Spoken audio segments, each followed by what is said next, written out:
pause here in a couple of moments to get back up because I know it probably cut off.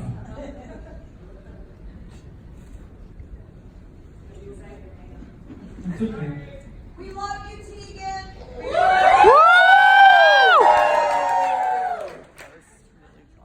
I'm gonna wait for a thumbs up.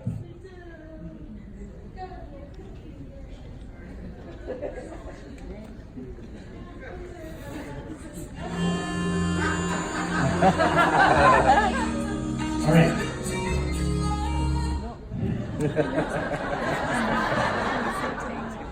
Good evening.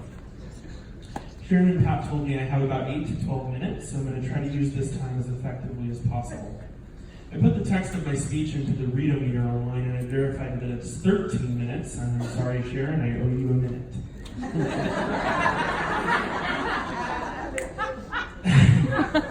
That means I'm probably going to skip a lot of the normal step-down platitudes and thank yous. I'll just say a couple of things of that nature, and you can refer to my step-down letter in the program for more. If I leave your name out, it's nothing personal. I want to thank everyone who held space for me this year, who welcomed me into your communities, and who invited me to participate in your local community. It truly was an honor. I couldn't have done this year without a few people. Taisha Best, Monica Glass, Ralph Bruno, Douglas, David and Bryn, the various and numerous people who took care of my puppy dog so that I could be at events. Thank you to all of the artists who donated to my art auction to benefit Trans Lifeline. Sharon and Pat, I said in my letter that none of this would be possible without you. And I mean that. Thank you for all of the love and support that you give our community and our title holders. International Ms Leather and International Ms Bootblack are two of the hardest contests to run for, but that's because they truly are world class.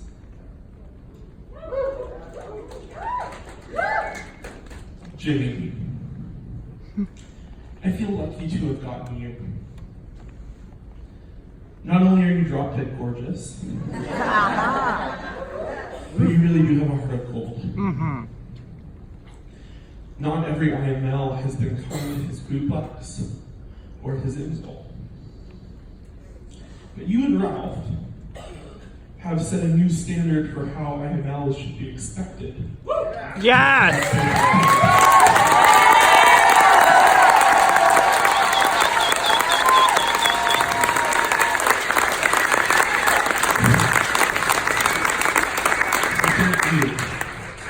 I have felt loved and I have felt valued and loved by you this year. I do love you. Yeah. These next two are going to be really hard. Some of you heard last night that Lucky left yesterday afternoon to be in Portland with his family. And that the Rebels have been an incredible support to me this year. Mickey Rebel, you helped me win this title. I leaned on you hard in not only during my run for International Mr. Bootblack, but also for Southwest Bootblack. You're a superhero, to be honest. I don't know how you get everything done for your family, but also your job and your other commitments. For me personally, you were a calming presence during my run and during my year. You helped calm my anxieties, and I cannot thank you enough. Lucky Rebel, you've become a brother to me this year. I don't think I understood how much we really are the same person until this year. It's been my privilege to get to know you. I know this has been an incredibly difficult year for your family, and I cannot comprehend the strength and resilience you have shown being there for both your family and your community.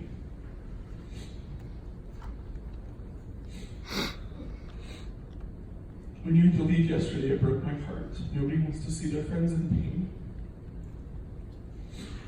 Don't even worry about missing the rest this weekend. You're exactly where you need to be.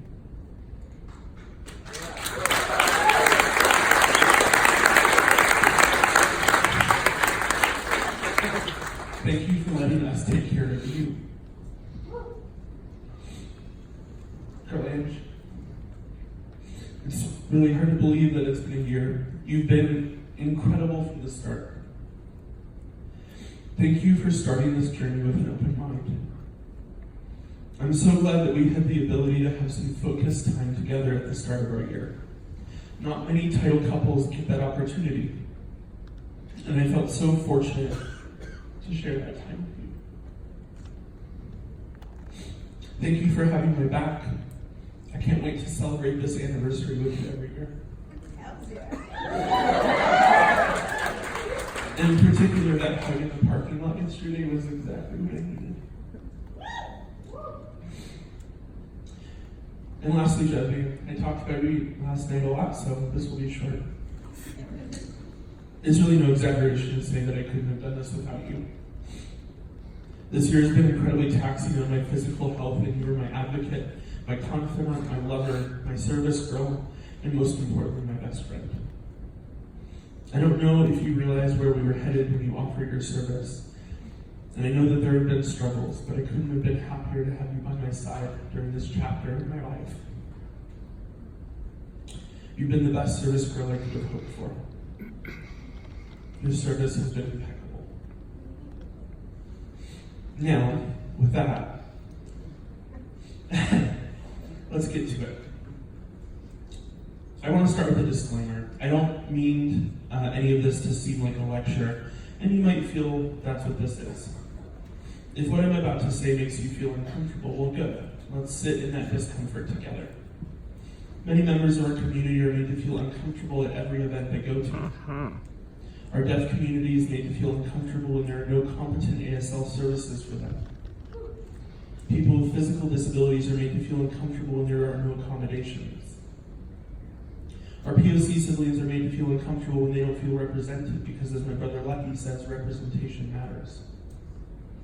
And trans folk are made to feel uncomfortable when we still have to fight for our basic right to be seen and called by the names and pronouns we have chosen. So for these next 8 minutes, maybe, I hope you join us in that discomfort. When I first joined the community, I looked around and I didn't really see many people who looked like me. I felt alone.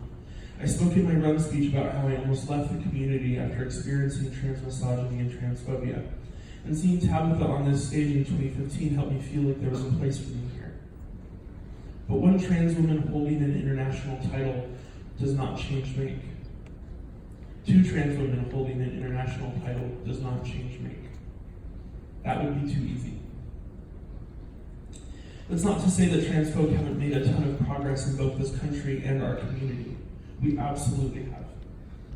Trump hasn't been able to roll back all of the protections and rights established by Obama, despite a growing number of high-profile reversals, including the military ban. I have a passport in my correct name and gender marker. California and a few other states have added non-binary designations to their driving licenses. But there's still work to be done. As for our community, we have an increasing number of gender-specific parties and organizations with trans-inclusive gender policies. Many events ask for your pronouns on your badges, and we've been in the practice of asking for your preferred names for years. You can put whatever name you want on your badge at most leather events. There's been a lot of progress, and that's undeniable. But that doesn't mean that it isn't still hard to exist as a trans person both in this world and in this community. I would be lying if I said that I didn't experience any trans misogyny or aggressive behavior because of both the uniqueness of my experience and my unwillingness to be quiet and passive about it. So often when minorities gain any acceptance at all, they are expected to be grateful just to be included at all. I won't get into too many of the details of how and why, except one small story. At an event in Dallas, a former international male title holder laid his hand on me and forcibly pulled me away from a group of my friends to verbally accost me for 10 minutes. All because I wouldn't accept his assertion that trans people needed to, quote, wait their turn for rights and acceptance and should be more thankful for any rights we have at all. My partner had to come extricate me by saying I had someplace that I needed to be. It ruined my trip that weekend. I'm okay. I've learned over the years to grow a thick skin and how to self-soothe. Being a visible out trans woman for over 8 years will do that to you. If I let every little thing get to me, it would be impossible to continue to live in this world. Trans women are some of the most resilient people I know.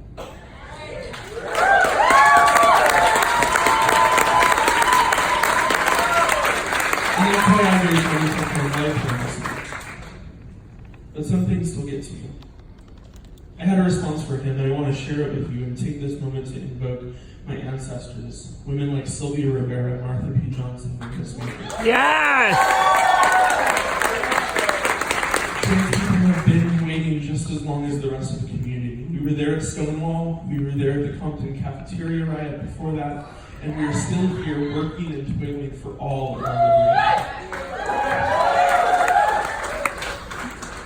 I want to take a little bit of time to talk about names and pronouns. I already mentioned it, but I want to come back to it because it's really one of the easiest and most basic ways you can make a trans person feel seen, heard, and valued.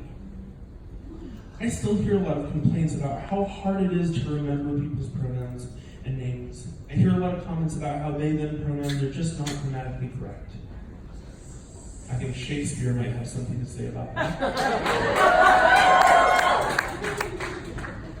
Just last month, I heard someone at another event talking about how much energy it takes to use names and pronouns for quote all of the different genders.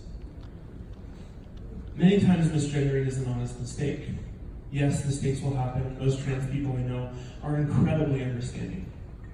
The best thing you can do is apologize, not make a big deal about it, and move forward and do better next time. The rest of you really is that simple.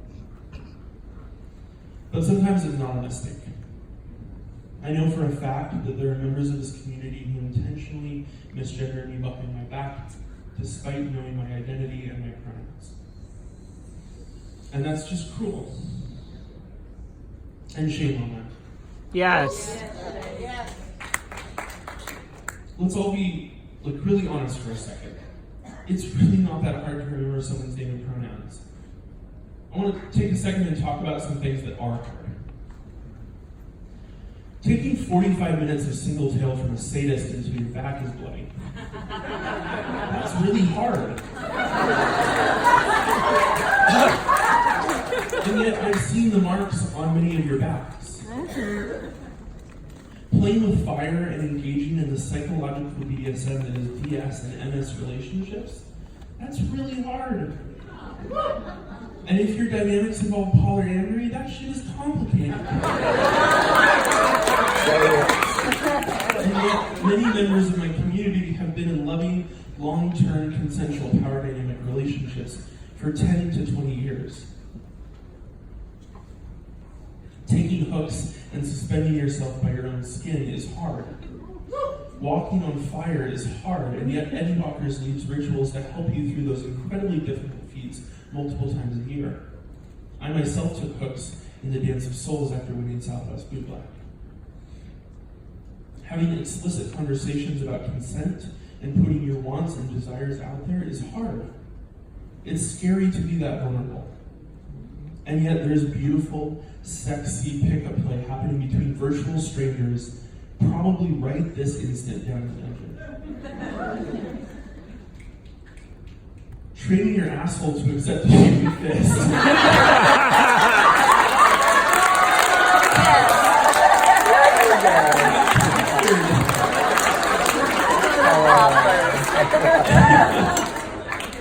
And yet, and this is for you, Elisa. And yet, Ken Kennedy proves every day that difficult things are possible.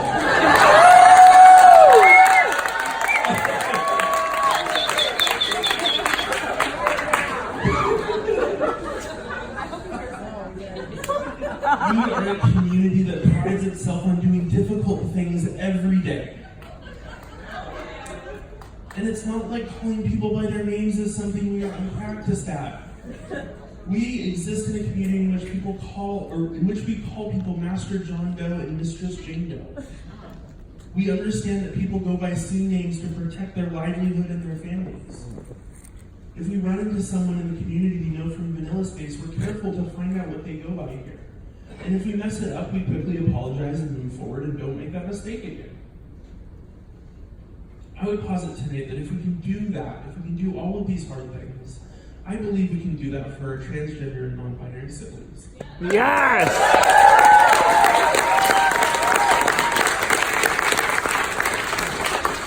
Because they are here.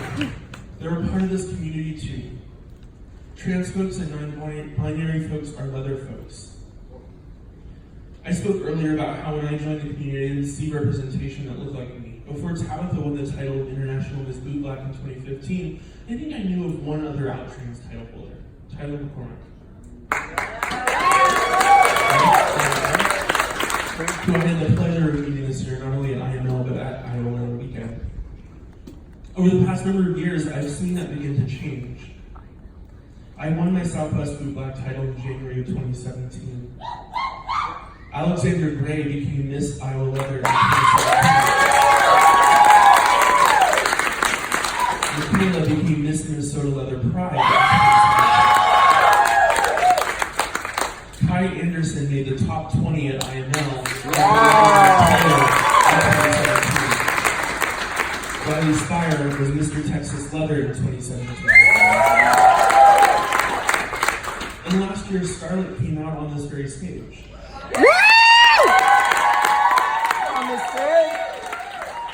Things were changing and I could feel it. Just this year, there's a new club. Some of you may have heard of it. They're called the Twin City Sirens. Yes! And to my knowledge, they are the first leather club exclusively for transgender women and trans feminine individuals. And that's incredible. To close tonight, I want to read a list of current openly transgender and non-binary leather title holders that I've compiled. I pulled together this list in about 36 hours. I'm sure I'm missing people, and I'm sorry for that. As I read these names, I'd like to ask that you hold your applause to the end. Once I finish, we can give every one of these individuals a big round of applause. Every one of these individuals identifies as either transgender or non-binary in some way, and all of these title holders are current title holders as of today. Jack Thompson, Leatherman of Color 2019. Elliot Musgrave, Mr. LA Leather 2019. Bobby Trans Mormon, Ms. SF Leather 2019. Seraphine Sawyer, Ms. San Diego Leather 2019. MX Rusty Rust, MX West Coast Olympus Leather 2018. MX Whiskey Ginger, MX Wild West Olympus Leather 2018. Yeah, whiskey. Rated Dark Knights, International MX Olympus Leather 2018. Yeah. Alexander Williams, San Diego Bootblack 2019. Tony Bark, LA Puppy 2018. Kaisa, Inland Leather Ambassador 2018 or 19, I'm not sure. 18. Jason Boyask, Mr. Philly Leather 2019. Jonathan Rebel, Oregon State Bootblack 2018. Papa Bear Nick, Mr. Oregon State Leather 2018. Carlisle Bernard, Intergalactic Power Bottom 2018. Papa Skunk, Mid-Atlantic Puppy 2018. Ben Workman, Mr. International Olympus Leather 2018. Caden, Emperor 43, Salt Lake City. Boy Danny, Southwest Community Bootblack 2018. Adventure Pup, Oregon State Puppy 2018. Nastia Hankar, MX Pure Montreal 2018. Ophidius Hankar, Mr. Montreal Leather 2018. Sir Bradford, Mr. Southeast Leather Fest 2018. Jody, Ms. Adelaide Leather 2018. Cinder, Washington State Bootblack 2019. Baron Olam, Ohio Puppy 2019. Alex Summer, Mr. Australian Bootblack 2019. Jinx Johnson, Ms. Iowa Leather 2019. I'm sorry. I apologize. Crescendo Onyx, Mr. Illinois Leather Bear 2018. Carl Hines, the European Bootblack 2019. Blue, MX Virginia Leather 2019. Bama Howells, Illinois Puppy 2019. Pike, Mr. Dallas Eagle 2019. And for just a few more minutes, Teagan, International Bootblack.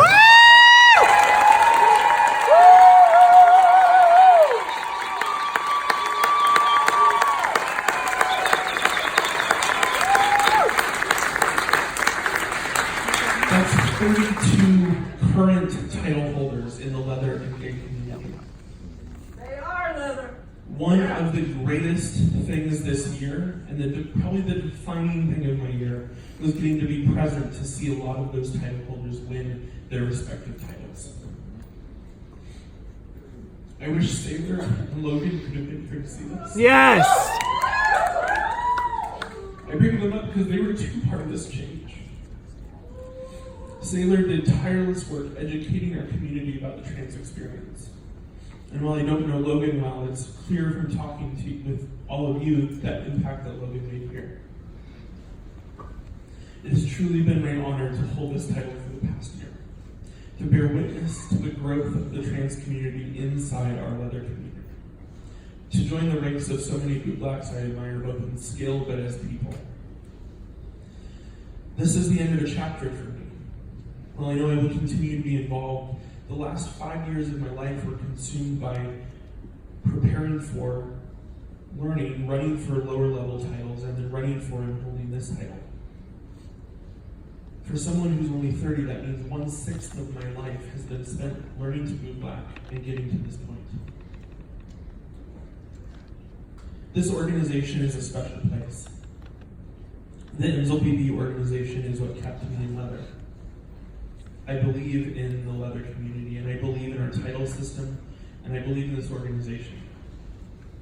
And I believe in the power of what can be accomplished simply by being yourself. Thank you for supporting me. Thank you for believing in me. Good night.